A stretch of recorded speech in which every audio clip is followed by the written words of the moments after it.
하나님 아버지로부터 오는 은혜와 평강과 축복이 오늘 온라인 예배와 또 현장 예배에 나오신 모든 분들 위해 임하시기를 주님의 이름으로 축원드립니다. 여러분, 작심삼일이라는 말을 많이 들어보셨죠? 이런 말을 또 우리가 흔히 하기도 합니다. 무언가를 하기로 마음 먹고는 3일도 채 유지하지 못한다는 말입니다. 우리는 매년 새해가 되면 작심삼일을 경험합니다. 우리가 새해를 맞이하면서 하기로 한 다양한 일들이 아마 있을 겁니다. 누군가에게는 그것이 다이어트일 수도 있고요. 또 어떤 사람에게는 운동일 수도 있습니다. 또 올해는 성경 일독을 꼭 해야 되겠다라고 이렇게 생각하시는 그런 분들도 계실 거고, 올해는 영어 공부를 새롭게 좀 시작해보자 라고 생각하시는 그런 분들도 계실 겁니다. 또 어떤 분들은 자격증을 취득해야 되겠다라는 계획일 수도 있습니다. 그런데 23일밖에 지나지 않았는데 벌써 우리가 마음먹었던 일에 대해서 실패를 경험하기도 합니다.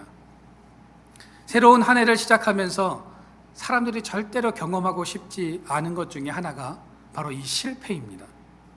실패를 좋아하는 사람은 아마 아무도 없을 겁니다. 그러나 실패를 경험하지 않고 성공을 거둘 수는 없다는 거죠. 사람은 누구나 실패를 경험하면서 살아갑니다. 아는 시험 문제를 틀리거나 또 쉬운 일을 엉뚱하게 처리하는 사소한 실수로 인해서 오랜 시간 동안 공들였던 일이 숲으로 돌아가는 일들을 경험하기도 합니다. 우리가 흔히 하는 행동 중에 옷을 입다가 첫 단추를 잘못 끼우는 그런 경우들도 있습니다.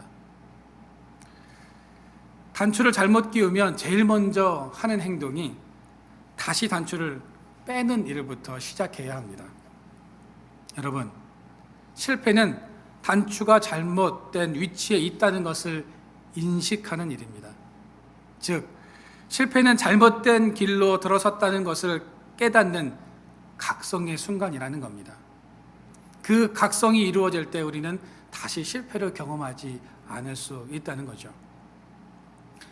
미국 항공우주 나사에서는 직원을 채용하는 심사 때 아주 중요하게 고려하는 항목이 있다고 합니다.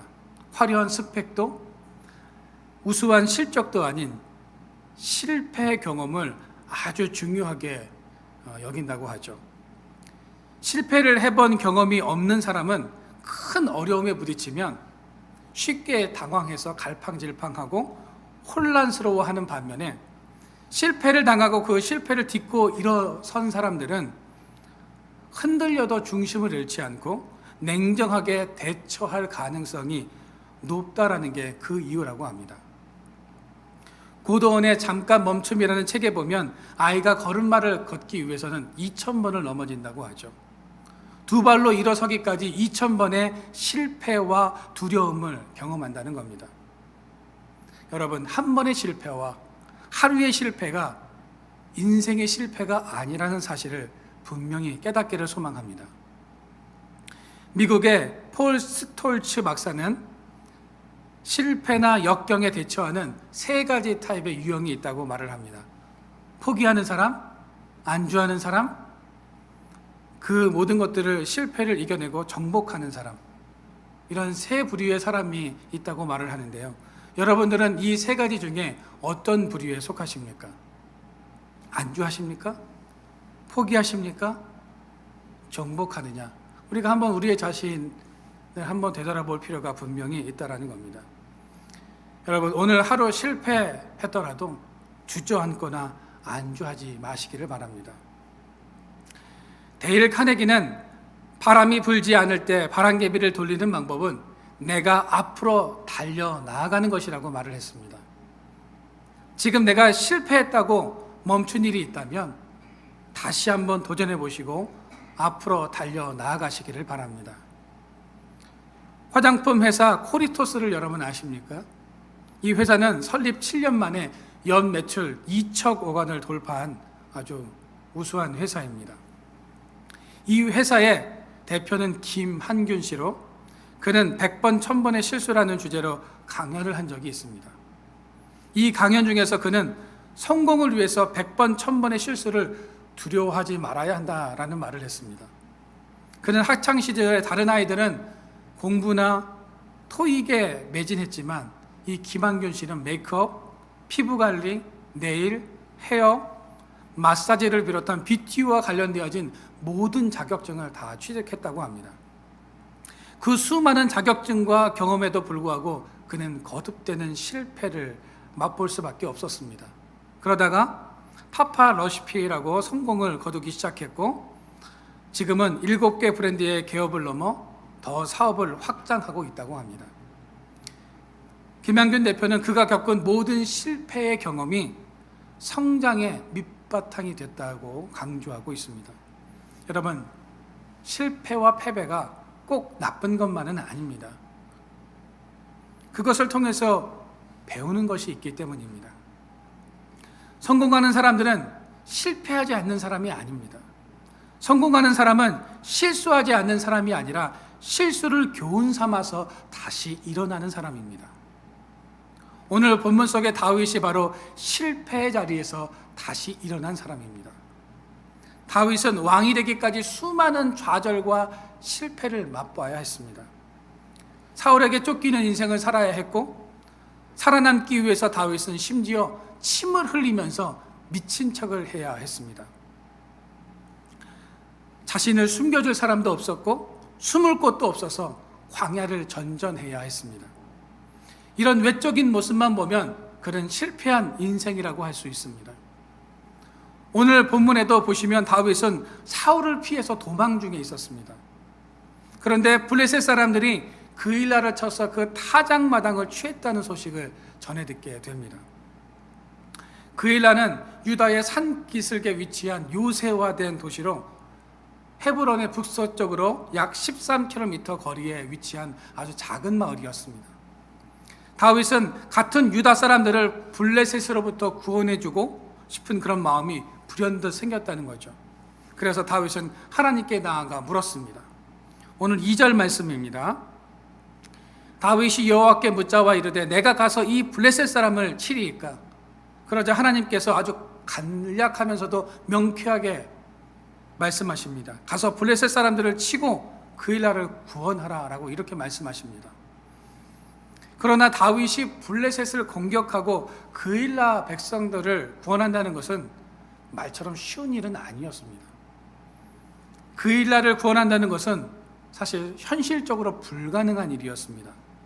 오늘 3절 말씀에 보시면 다윗의 사람들이 그에게 이르되 보소서 우리가 유다에 있기도 두렵거든 하물며 그일라에 가서 블레셋 사람들의 군대를 치는 일이니까 한지라. 그렇습니다. 다윗은 지금 자신을 죽이겠다고 혈안이 된 사울 왕을 간신히 피해 도망 다니고 있는 상황입니다. 자신의 몸 하나 간수하기도 어려울 뿐만 아니라 자신을 추종하며 따라온 사람들을 돌보기도 버거운 상황이었습니다. 그런데 지금 그일라를 구해주겠다고 합니다.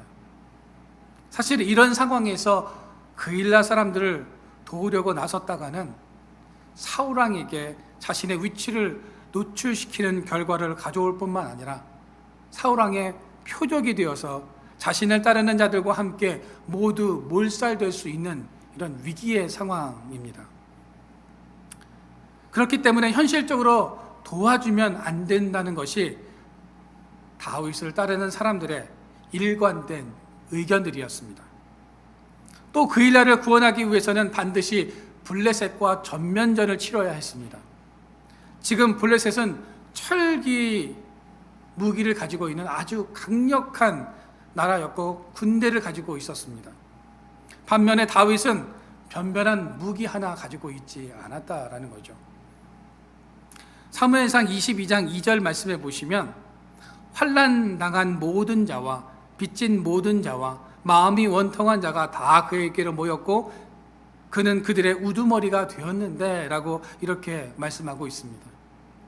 한마디로 상처 입은 사람들만 모인 오합지졸이라는 겁니다. 이들을 데리고 블레셋과 전면전을 치른다는 것은 계란으로 바위를 치는 어리석은 행동이라는 겁니다. 이런 오합지졸을 데리고 그일라를 구원하겠다고 혈기를 부렸다가는 그일라를 구하기도 전에 다윗의 군대와 따르던 사람들이 모두 죽임을 당할 수 있었습니다. 내가 안정이 되고 주변이 안정될 때 남을 돕든지 구원을 하든지 할 일이지, 자기 자신이 도망 다녀야 하는 입장에서 무슨 힘으로 남을 도울 수 있겠느냐 하는 겁니다. 그러니 이 일은 결코 불가하다는 주변 사람들의 말이 옳은 생각이었습니다. 그일라를 도와주어서는 안 되는 또 하나의 이유가 있는데, 그것은 그일라 사람들이 배신할 수 있다는 것입니다. 그일라 사람들은 어떤 사람들입니까? 자신들이 살겠다고 이편 저편 붙어 사는 아주 배은망덕한 사람이었습니다. 배신을 아주 수시로 했던 그런 사람들이라는 거죠. 다윗이 그일라 사람들을 구해준 후 사무엘상 23장 11절 말씀에 보시면, 그일라 사람들이 나를 그의 손에 넘기겠나이까? 라고 다윗이 하나님께 묻습니다. 그일라 사람들이 나를 이렇게 도와주었는데 사울의 손에 넘기겠습니까? 라고 하나님 앞에 묻습니다. 그러자 하나님께서 12절 말씀에 뭐라고 말씀하십니까? 그들이 너를 넘길 것이다 라고 이렇게 말씀하십니다. 다윗은 지금 그일라 사람들이 후에 자신을 배신할 것이라는 사실을 알면서도 그일라 사람들을 돕겠다는 겁니다. 여러분, 만약 여러분들이 다윗을 따르는 백성이라면 뻔히 배신당할 줄 알면서 그들을 돕는데 동의할 수 있겠습니까? 사기당할 것을 뻔히 알면서도 어떻게 사기꾼을 도와줄 수 있겠느냐 하는 겁니다.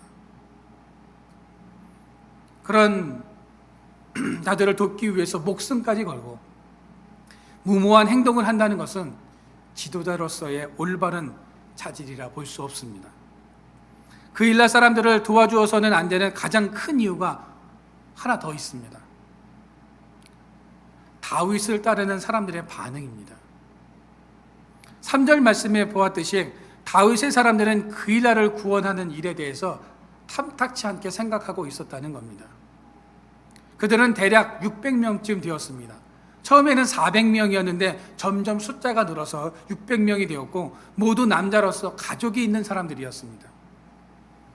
그들은 가족을 부양해야 할 책임이 있을 뿐만 아니라 적들로부터 가족을 지켜야 하는 의무가 있는 그런 사람들인데, 그일라를 구원하려고 블레셋과 전면전을 치르는 사이에 사울 왕이 공격해 온다면 가족들이 몰살당할 수 있는 상황이라는 겁니다. 다윗의 사람들은 그일라를 구한들 자신들에게 돌아올 유익이 없다는 것을 누구보다도 잘 알고 있었습니다. 그러므로 블레셋과 목숨을 걸고까지 싸워야 할 필요가 전혀 없었다는 겁니다. 다윗이 만약 그들의 마음을 이해하지 못하고 그 청을 들어주지 않는다면 그나마 그 600명마저도 다 떠날 수 있는 그런 상황입니다. 이런 상황 속에서 다윗은 두 가지 행동을 하게 됩니다. 이 두 가지 행동은 어떤 것이었을까요? 이 행동으로 다윗은 훗날 하나님께 확실하게 인정을 받게 되어지고 왕의 자리에까지 올라가게 됩니다. 그 두 가지 행동 중 첫 번째는요, 하나님께 묻는 행동이었습니다.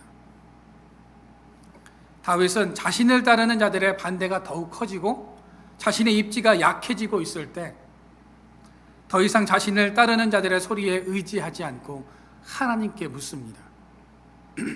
모든 문제의 해결은 사람의 지혜나 지식에서 나오는 것이 아니라 하나님께 있다는 것은 다윗이 너무나 잘 알고 있었다는 거죠.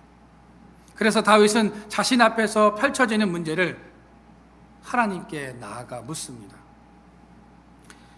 여러분, 여러분들의 인생의 모든 문제의 해결의 열쇠가 어디 있다고 보십니까? 인간의 지식? 인간의 경험이요? 열심이요? 소유에서 그 문제의 해결책이 나오는 것입니까? 아닙니다. 인생의 모든 문제의 해결은 오직 만군의 주 여호와 하나님께만 있다는 사실을 믿으시기를 바랍니다. 다윗은 누구보다 이 사실을 잘 알고 있었기에 사람의 소리에 귀를 기울이기보다 하나님께 집중을 합니다. 다윗은 사무엘상 23장 2절에 이에 다윗이 여호와께 묻자와 이르되 내가 가서 블레셋 사람을 치리까? 라고 이렇게 하나님께 물었습니다. 다윗의 사람들은 하나님께서 블레셋을 치라고 말씀하셨지만 그 말씀을 들으려고 하지 않았습니다. 자신들의 판단이 더 옳다는 겁니다. 배신당할 것을 뻔히 알고 있을 뿐만 아니라 지금 블레셋과의 전쟁은 무모한 도전이라는 것을 누구보다도 잘 알고 있었습니다. 그래서 전쟁을 하지 않는 것이 좋겠다는 주장을 합니다. 이때 다윗은 하나님께 다시 한번 기도합니다. 오늘 4절 말씀입니다. 다윗이 여호와께 다시 묻자온대 여호와께서 대답하여 이르시되 일어나 그일라로 내려가라. 하나님께서 이렇게 말씀하시죠. 다윗은 지금 사람들의 주장을 무시할 수도 없었고 하나님의 명령도 거부할 수가 없었습니다. 그때 다윗은 다시 한번 하나님께 나아가 물었습니다. 여러분, 사람들은 힘든 일이 생기거나 어려운 문제가 생기면 자신보다 경험이 많고 지혜가 많은 사람에게 찾아가서 자신의 문제를 해결받고 싶어 합니다. 그러나 사람을 찾아가면 그 문제가 해결되기보다는 더 복잡해지고 혼란스러워질 때가 훨씬 더 많다는 거죠. 오늘 본문 2절과 3절 말씀에 보시면 다윗은 하나님의 말씀을 듣고 전쟁에 나가려고 하지만 사람들은 다윗을 만류합니다. 다윗은 사람들의 말을 듣고 지금 혼란스러워하고 있습니다.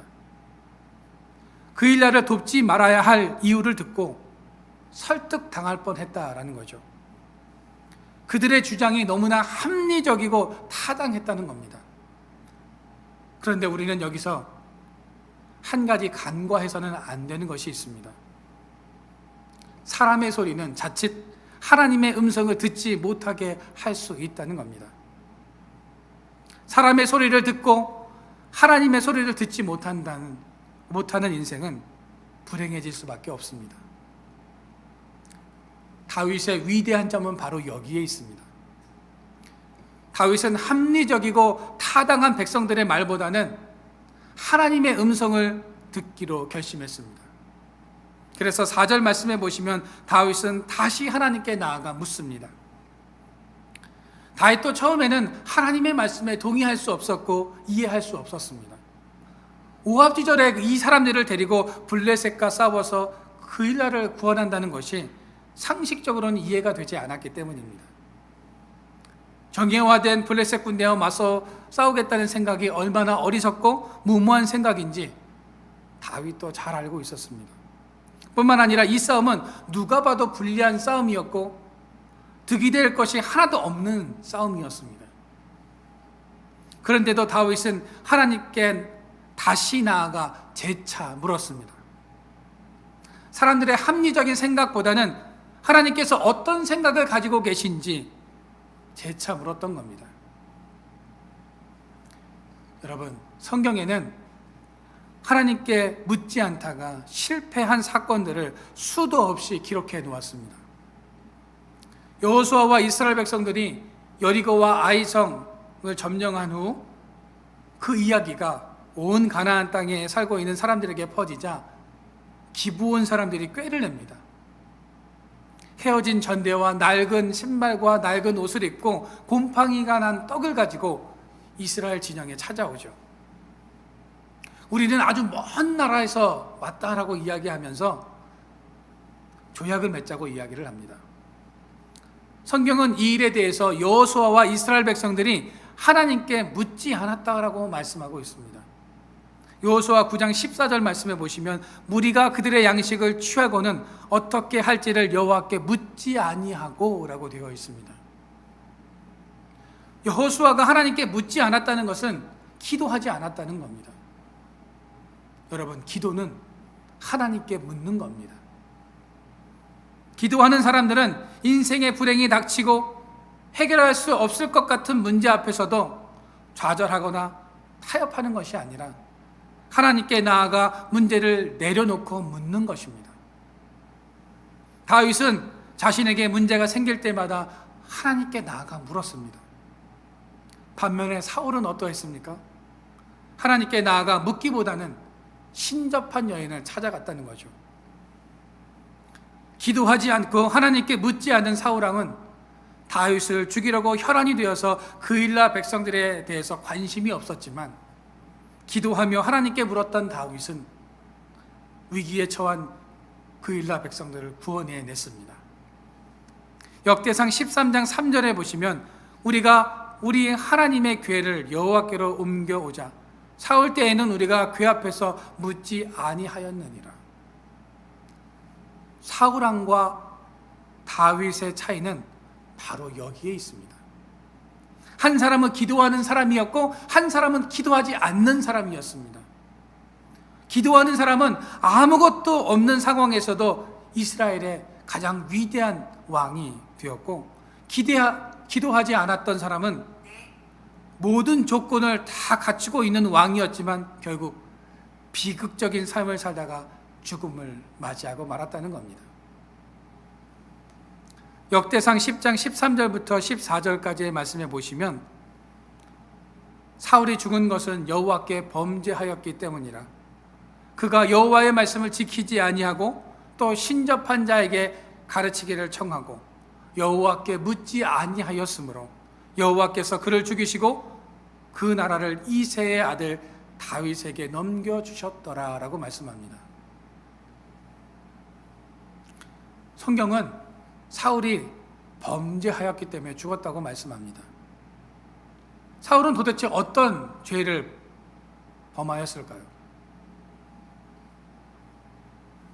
하나님께 묻지 않은 죄를 범했다는 겁니다. 오늘 우리는 중요한 사실을 깨닫게 되어집니다. 죄가 무엇입니까? 하나님께 묻지 않는 겁니다. 하나님께 기도하지 않고 묻지 않는 사람은 육체는 살아 있을지는 모르겠으나 영혼은 이미 죽은 것이나 다름없다는 것입니다. 여러분, 저와 여러분들은 어떤 사람입니까? 하나님께 묻는 사람입니까? 아니면 묻지 않는 사람입니까? 살아있으나 죽은 사람입니까? 아니면 영적으로 살아있는 사람들입니까? 기도는 하나님께 묻는 것입니다. 우리가 믿는 예수님도 기도하는 분이셨습니다. 예수님은 평생을 하나님께 물으며 사셨습니다. 새벽 미명에도 기도하셨고 늦은 밤에도 기도하셨습니다. 기적을 행하시기 전에 늘 기도하셨습니다. 예수님은 자신이 이해가 안 될 때 묻고 또 물으셨습니다. 십자가를 지셔야 하는 그 순간에는 겟세마네 동산에서 밤을 새워가며 3번이나 하나님께 묻고 또 물으셨습니다. 예수님께서 땀방울이 핏방울이 되기까지 묻고 또 물으셨던 이유는 하나님의 뜻을 이루기 위함이었습니다. 우리도 매일 직면하는 삶의 문제들 속에서 하나님께 물어야 합니다. 내가 감당하기 어렵고 해결할 수 없는 문제들 속에서 우리는 하나님께 물어야 합니다. 다른 사람들에게 말할 수 없는 상처와 이유를 알 수 없는 고난의 문제 속에서도 우리는 하나님께 물어야 합니다. 우리가 기도하고 또 하나님께 물어야 하는 이유는 예수님처럼 하나님의 뜻을 이루기 위함입니다. 기도란 하나님의 뜻을 이루기 위해 하나님께 묻는 것입니다. 하나님은 문제가 있을 때 자신에게 나와 묻는 자들과 함께 하십니다. 믿으십니까? 하나님은 기도하는 사람들을 통해서 그 문제를 해결하십니다. 우리가 기도하다가 멈춰서는 안 되는 이유가 바로 여기에 있습니다. 하나님은 하나님을 붙들고 끝까지 묻고 또 물으면서 부르짖는 사람과 함께 하시기 때문입니다. 여러분들은 지금 누구의 소리에 귀를 기울이고 계십니까? 다윗은 평생 하나님의 음성만을 듣기를 원했고 그때마다 하나님께 나아가 물었습니다. 그리고 그 하나님의 말씀대로 따랐습니다. 하나님은 지금도 예수 그리스도의 십자가 보좌 앞에 나와 묻는 자들과 함께 하십니다. 기도하는 자들의 기도에 응답하실 뿐만 아니라 그를 높여 하나님의 나라, 하나님의 부흥을 이루어 가십니다. 오늘도 그 사실을 믿고 날마다 하나님께 묻는 그런 삶을 살아가는 저와 여러분들의 삶이 되어지기를 주님의 이름으로 축원드립니다. 둘째, 다윗은 인간의 이성으로는 이해할 수 없는 하나님의 명령에 순종하는 행동을 했다는 겁니다. 다윗은 자신의 방법을 버리고 하나님의 명령에 순종하는 길만이 자신이 사는 길임을 배웠습니다. 하나님은 순종하는 사람을 사랑하십니다. 하나님은 순종하는 사람을 사용하십니다. 그런데 오늘 본문 3절 말씀해 보시면 지금 다윗을 따르는 사람들은 하나님의 말씀에 반대하고 있습니다. 아주 논리적이고 타당한 말을 하면서 싸우지 말아야 할 것을 주장하고 있습니다. 제가 3절 말씀을 세 번역으로 다시 한번 읽어 드리겠습니다. 그러나 다윗의 부하들이 반대하고 나섰다. 우리는 여기 유다에서도 이미 가슴을 졸이며 살고 있는데 우리가 그일라로 출전하여 블레셋 병력과 마주친다면 얼마나 더 위험하겠습니까? 여러분, 사실 다윗과 함께하고 있는 사람들은 잘 훈련된 사람들이 아니라고 말씀을 드렸습니다. 오합지졸입니다. 그들은 환난당한 자, 빚진 자, 마음이 원통한 자들입니다. 전쟁과는 아주 거리가 먼 사람들입니다. 이런 사람들이 블레셋과 전쟁을 한다는 것은 말이 안 되는 것입니다. 그래서 다윗은 하나님께 기도합니다. 그랬더니 하나님께서 블레셋을 내 손에 넘겨주시겠다고 말씀하십니다. 그런데 오늘 성경 말씀에 보시면 어떻게 넘겨주실 것인지, 어떻게 이기게 해주실 것인지에 대한 구체적인 언급이 없다는 겁니다. 하나님께서 막연하게 지금 말씀해주고 계십니다. 아무런 작전도 없이 그냥 전쟁에 나갔다가는 모두가 죽을 수 있는 그런 상황입니다. 매복을 한다든지 아니면 기습을 하라는 구체적인 작전이 필요한데 하나님께서는 방법에 대해서는 전혀 말씀을 안 하시고 무조건 내 손에 넘겼으니 블레셋으로 가라라고 하나님께서 말씀하십니다. 그런데도 다윗은 하나님의 말씀에 철저하게 순종합니다. 만약 하나님께서 여러분들에게 일본을 너의 손에 넘기겠으니 너희 모두 다 일본으로 가라 하나님께서 이렇게 명령하셨다면 여러분들은 어떻게 하시겠습니까? 쉽게 순종할 수 있으시겠습니까? 만약 하나님께서 이런 말씀을 하신다면 아마 우리는 엄청난 질문을 쏟아낼 것입니다. 다윗의 입장에서도 당연히 고민되고 주저될 것이 뻔합니다. 그런데도 다윗은 그 말씀에 순종했다는 거죠. 여러분, 내가 할 수 있는 일을 하는 것은 순종이 아닙니다. 내가 할 수 없는 것을 할 때 그것이 바로 순종이다라는 겁니다. 다윗은 어려운 선택의 순간에 하나님의 말씀에 순종하고 있습니다. 다윗이 하나님의 말씀에 순종하였더니 하나님께서 다윗을 어떻게 해주셨습니까? 그 결과가 무엇입니까? 다윗이 하나님의 말씀에 순종함으로 두 가지를 얻게 됩니다. 첫째는 전리품을 얻게 되었습니다. 오늘 5절 말씀입니다. 다윗과 그의 사람들이 그일라로 가서 블레셋 사람들과 싸워 그들을 크게 쳐서 죽이고 그들의 가축을 끌어오니라. 다윗이 이와 같이 그일라 주민을 구원하니라.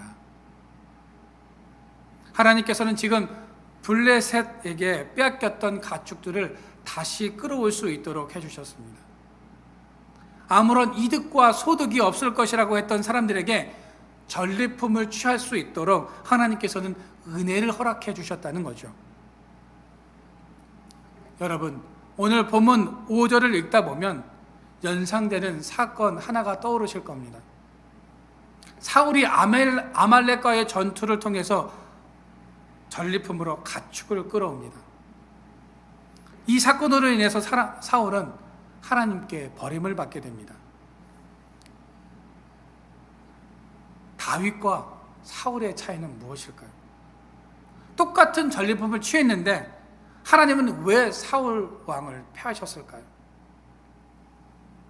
그것은 사울이 하나님의 음성을 듣기를 거부하고 순종하지 않았기 때문입니다. 사울이 받은 책망은 불순종이었다는 겁니다. 사무엘상 15장 19절 말씀해 보시면 어찌하여 왕이 여호와의 목소리를 청정하지 아니하고 탈취에만 급하여 여호와께서 악하게 여기시는 일을 행하셨나이까. 사무엘상 15장 22절 말씀해 보시면 순종이 제사보다 낫고 듣는 것이 수양의 기름보다 나으니 라고 하면서 순종이 얼마나 중요한 것인가를 알려줍니다. 하나님은 제사보다 순종을 더 좋아하십니다. 여러분, 사울은 하나님의 말씀에 순종하지 않고 전리품을 취함으로 버림받았습니다. 그러나 다윗은 하나님의 말씀에 순종함으로 전쟁에서 승리를 거두고 전리품을 취하는 은혜도 누리게 되었다는 것입니다. 다윗이 순종함으로 얻게 된 것 두 번째는 이스라엘의 참된 왕이라는 이미지를 얻게 되었습니다. 여러분, 하나님께서는 다윗에게 왜 그일라를 구원하라 하셨을까요? 다윗은 지금 사울 왕을 피해 도망다니는 신세이고 그일라까지 구원할 이유도 그럴 만한 힘도 없었습니다. 그런데 하나님은 왜 다윗에게 그일라를 구원하라고 명령하십니까? 그 이유는 다윗을 이스라엘의 실제적인 왕으로 높이고 싶으셨던 것입니다. 하나님께서 택하셨고 그의 머리에 기름을 부으셨고 당신의 마음에 합한 자가 곧 이스라엘의 왕이 되어야 할 것을 만 백성에게, 온 이스라엘 백성들에게 알려주고 싶으셨던 것입니다. 또한 참된 왕은 자신의 백성들을 위기에서 지켜내야 한다는 것을 알려주려 한 것입니다. 자신의 백성들이 힘들어하고 어려움에 처했을 때 자신의 목숨도 아끼지 아니하고 그들을 지키는 왕이 참된 왕이라는 겁니다. 여러분, 순종하는 것은 중요한 것입니다. 지금 당장은 불이익만 있을 것 같지만 하나님께서는 모든 것을 예비해 놓으십니다. 여러분, 다윗은 지금 광야의 자리에서 쫓기는 삶을 살아가고 있습니다.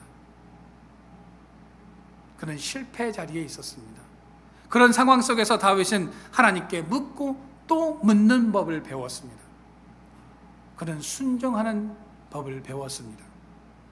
그 광야의 삶, 기도와 순종의 삶이 다윗을 위대한 왕으로 만들었습니다. 여러분, 지금 다윗과 같은 실패의 자리에 서 계십니까? 모든 것을 잃고 아무것도 없는 광야에 지금 혼자 서 계십니까? 하나님께서 여러분들을 광야의 자리에 서게 하셨다면 다윗처럼 하나님께 묻고 또 물으십시오. 그리고 하나님의 말씀에 순종하십시오.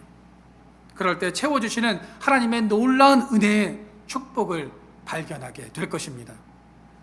바라기는 우리가 다윗의 삶처럼 묻고 또 묻는 인생, 순종하는 삶을 통해 올 한 해 하나님께서 채우심과 풍성함을 경험하는 그런 삶을 살아가는 저와 여러분들의 삶이 되어지기를 주님의 이름으로 축원드립니다. 기도하겠습니다. 사랑의 하나님, 우리가 힘들고 어려울수록 광야에 벌어진 것 같고 혼자 있는 것 같은 상황 속에서도 주님을 찾고 또 찾으며 부르짖고 또 부르짖는 삶을 살아가게 하여 주시옵소서. 또한 하나님께 순종하는 삶을 통해 우리가 생각하지 못했고 알지 못했던 하나님의 채움의 역사를 발견하게 하여 주시옵소서.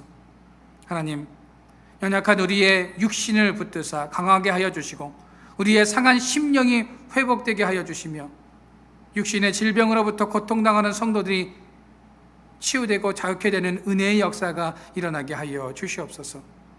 낙심되고 지쳐있는 우리의 마음을 붙드사 성령 충만함을 허락하여 주시옵소서. 간절히 하나님께 기도함을 통해서 우리의 막힌 문이 열려지게 하시고 하늘의 아름다운 보고를 열어 때를 따라서 은혜의 단비를 부어주시며 하늘의 크고 놀라운 비밀을 알게 하여 주시옵소서. 하나님, 오늘 어려운 형편 속에서도 예물을 드린 그 손길을 기억하여 주시고 더 좋은 것으로 채워주시며 공급하시는 놀라운 하나님의 신비를 깨닫는 삶이 되게 하여 주시옵소서. 예수 그리스도의 이름으로 기도드립니다.